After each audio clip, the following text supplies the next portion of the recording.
Depuis 80 ans, le dollar américain domine le monde. Mais tout vient de changer. Car les Brésil, Russie, Inde, Chine, Afrique du Sud, la super alliance composée du Brésil, de la Russie, de l'Inde, de la Chine et de l'Afrique du Sud, viennent de révéler leur dernier plan pour instaurer un nouveau standard basé sur l'or. Cela va bouleverser notre vision du commerce mondial. Depuis longtemps, des experts financiers pensent que les Brésil, Russie, Inde, Chine, Afrique du Sud pourraient se lancer une nouvelle monnaie pour rivaliser avec le dollar américain. Créer une monnaie nouvelle est une tâche intimidante. Et le nouveau plan des Brésil, Russie, Inde, Chine, Afrique du Sud va être encore plus puissant que de créer une nouvelle monnaie. Parce qu'il va tirer parti d'une chose. Les Brésil, Russie, Inde, Chine, Afrique du Sud ont un contrôle total sur l'approvisionnement mondial en terres rares. La semaine dernière, des plans ont été annoncés pour une bourse des métaux précieux des Brésil, Russie, Inde, Chine, Afrique du Sud. Cette plateforme permettra aux pays de régler leurs paiements non seulement en or, mais aussi en terres rares, des actifs si précieux qu'ils définissent littéralement la géopolitique mondiale actuelle. Pour fabriquer obus, missiles hypersoniques, smartphones ou véhicules électriques, il faut des terres rares. En conséquence, ces minéraux sont peut-être la ressource la plus importante du XXIe siècle. Voici pourquoi l'alliance des Brésil, Russie, Inde, Chine, Afrique du Sud détient tout le pouvoir. Les Brésil, Russie, Inde, Chine, Afrique du Sud détiennent 72% des réserves mondiales de terres rares. Si les Brésil, Russie, Inde, Chine, Afrique du Sud réussiront ce plan, l'économie mondiale changera à jamais. C'est un coup de génie des Brésil, Russie, Inde, Chine, Afrique du Sud, une stratégie directe profitant de la dépendance occidentale aux minéraux de terres rares. Malgré toute la posture et le prestige des pays du G7, la vérité est que sans le Sud global, ils ne sont rien. Les chiffres parlent d'eux-mêmes. Moins de 15% de la population mondiale vit en Occident, tandis que 85% de la population mondiale vit dans le Sud global, ou ce que de nombreux analystes géopolitiques appellent la majorité mondiale. Il est temps que cette réalité apparaisse sur la scène mondiale. Dans cette vidéo, nous expliquons l'importance cruciale de cette décision. Les Brésil, Russie, Inde, Chine, Afrique du Sud ont le levier nécessaire pour réaliser quelque chose qui changera véritablement la façon dont le commerce mondial est effectué. Début du mois dernier, la Russie a accueilli le Forum financier de Moscou 2025, un des principaux événements de stratégie financière pour les Brésil, Russie, Inde, Chine, Afrique du Sud. Cette année, ils prévoyaient de créer leur propre indice de référence pour l'or, le platine, les diamants et les terres rares. Historiquement, l'échange de métaux précieux et d'or a été dominé par des institutions comme la Bourse des métaux de Londres, le Chicago Mercantile Exchange et Society for Worldwide Interbank Financial Telecommunication. Sans surprise, ces plateformes ont longtemps servi les intérêts du Nord global. Pour les pays en dehors de l'Occident, ces systèmes n'offrent aucune protection intrinsèque contre les sanctions, les attaques politiques ou la priorité donnée à l'Occident. La réponse des Brésil, Russie, Inde, Chine, Afrique du Sud à cela a été simple mais révolutionnaire. Créer des mécanismes d'échange financier neutres, basés sur des transactions réelles, sans favoriser aucune nation. Après le début de la guerre en Ukraine, Society for Worldwide Interbank Financial Telecommunication, basée à Bruxelles, a servi d'arme contre la Russie. Cette décision a isolé la Russie des marchés mondiaux, poussant ce pays et d'autres à adopter le système KIPS chinois. KIPPS permet aux banques du monde entier de compenser et de régler instantanément et directement les paiements transfrontaliers en renminbi. La création d'une tarification indépendante des métaux précieux répond directement à l'utilisation comme arme d'un système occidental ancien et inefficace. Pendant des décennies, la London Bullion Market Association a fixé le prix de l'or, établi par quelques banques britanniques, peu transparentes. De façon choquante, après le début de la guerre en Ukraine, ce système a exclu la Russie, un des plus grands producteurs et vendeurs d'or. La Russie est le plus grand pays et le 5e détenteur d'or mondial. Ils doivent être inclus dans ce système, sinon cela nuit à la crédibilité. En réponse, les Brésil, Russie, Inde, Chine, Afrique du Sud ont décidé de créer leur propre bourse, reposant sur un marché et des mécanismes de fixation des prix transparents. Avec son énorme volume d'échanges, cette bourse rendra obsolète la capacité des puissances occidentales à imposer unilatéralement des sanctions financières ou sur les matières premières. Bien que l'or ait toujours de la valeur, le véritable changement de donne réside dans la possibilité d'échanger des minéraux de terres rares. Regardez simplement ce graphique où les Brésil, Russie, Inde, Chine, Afrique du Sud affichent toute leur domination sur le spectre complet. En ce qui concerne les minéraux de terres rares, les Brésil, Russie, Inde, Chine, Afrique du Sud contrôlent 72% des réserves mondiales et en traitent 75%. Le bloc possède aussi 70% du cobalt et 50% du nickel mondiaux, essentiel aux batteries de véhicules électriques. Les Brésil, Russie, Inde, Chine, Afrique du Sud contrôlent 91% du niobium essentiel aux armes hypersoniques et 40% du pétrole mondial. Ils contrôlent un tiers de la production mondiale de céréales et possèdent plus de 12 500 tonnes d'or. Les Brésil, Russie, Inde, Chine, Afrique du Sud détenant l'essentiel des ressources mondiales sont les gardiens du XXIe siècle. Une fois qu'ils auront organisé cette domination dans la bourse des métaux précieux, les pays occidentaux seront contraints de jouer à armes égales. Un terrain convoité mondialement depuis longtemps. Chaque action des Brésil, Russie, Inde, Chine, Afrique du Sud défie directement les structures héritées de l'ordre mondial. Et aucun de ces changements n'est aussi rapide et dévastateur que le déclin du dollar américain. 2025 est déjà devenu une année historique pour la chute du dollar, où le billet vert a connu son pire déclin depuis que les États-Unis ont abandonné les talons or en 1973. Au cours des 6 derniers mois seulement, le dollar a chuté de plus de 10% par rapport aux autres principales devises mondiales.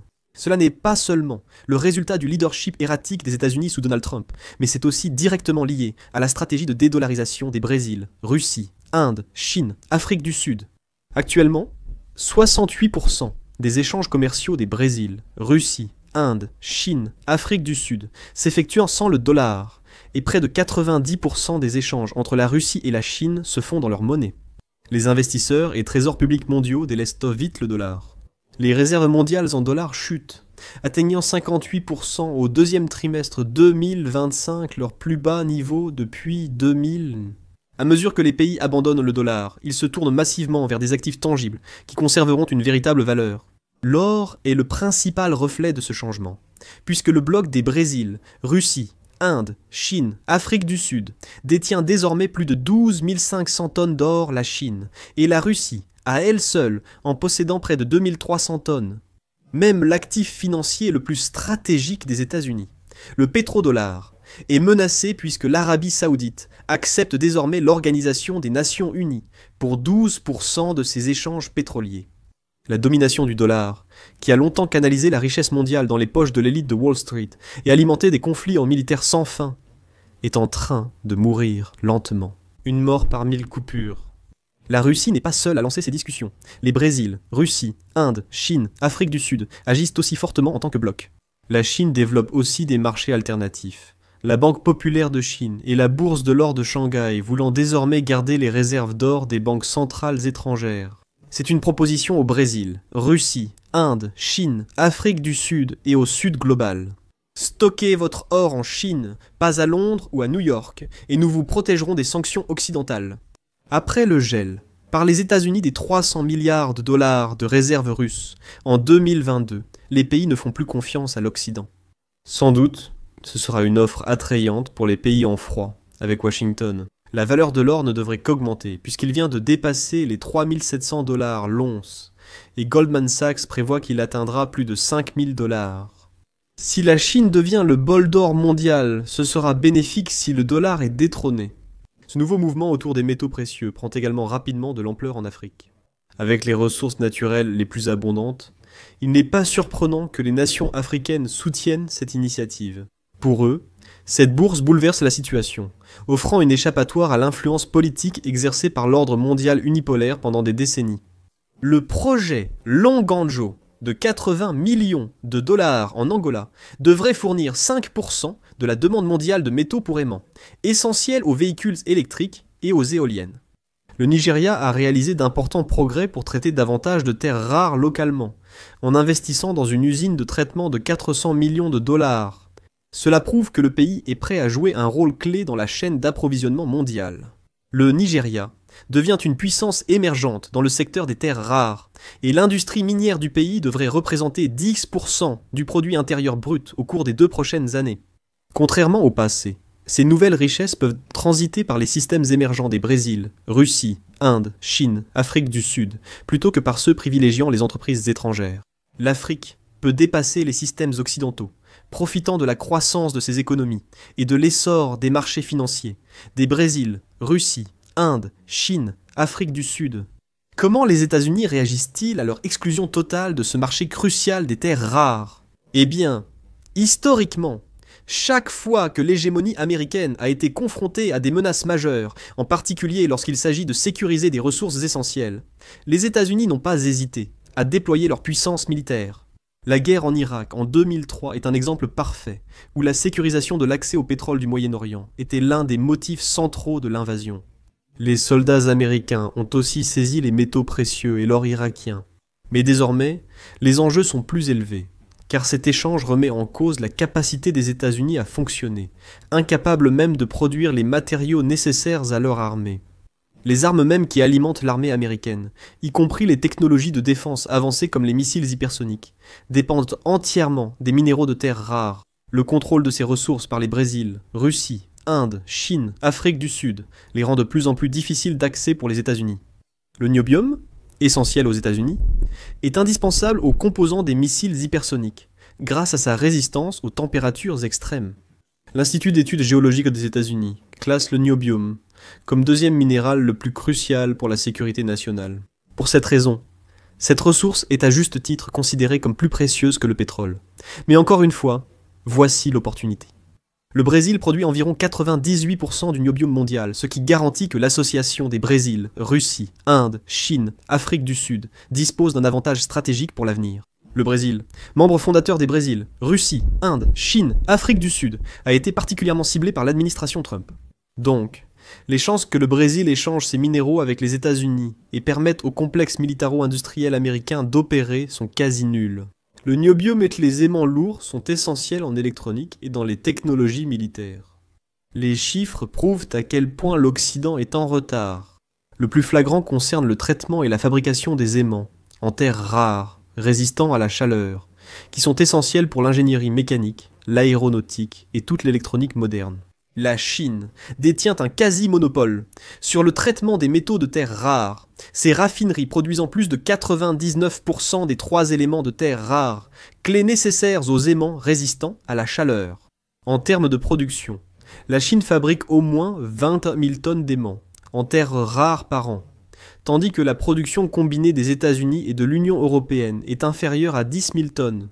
Le principal message que je veux que vous reteniez de la vidéo d'aujourd'hui, c'est que l'Occident n'est pas simplement en retard. Il dépend littéralement entièrement des nations des Brésil, Russie, Inde, Chine, Afrique du Sud pour l'approvisionnement de ces matériaux cruciaux. Les Brésil, Russie, Inde, Chine, Afrique du Sud bouleversent la donne en contrôlant l'or, le pétrole, les terres rares et d'autres ressources clés. Ils créent un système financier basé sur les ressources, défiant directement le dollar américain, longtemps soutenu par la dette et la monnaie fiduciaire. La force du dollar reposait sur la confiance, qui disparaît rapidement. Les Brésil, Russie, Inde, Chine, Afrique du Sud proposent désormais une alternative basée sur des actifs tangibles, la souveraineté économique et leur influence sur les ressources clés. En conclusion, le monde délaisse le dollar américain pour un système basé sur les véritables ressources du monde moderne. La vraie question est de savoir si l'Occident va s'adapter, ou s'il va s'accrocher désespérément à un système dépassé de dollars et de dettes. L'avenir du commerce et de la finance se dessine autour des Brésil, Russie, Inde, Chine, Afrique du Sud. Merci d'avoir regardé la vidéo.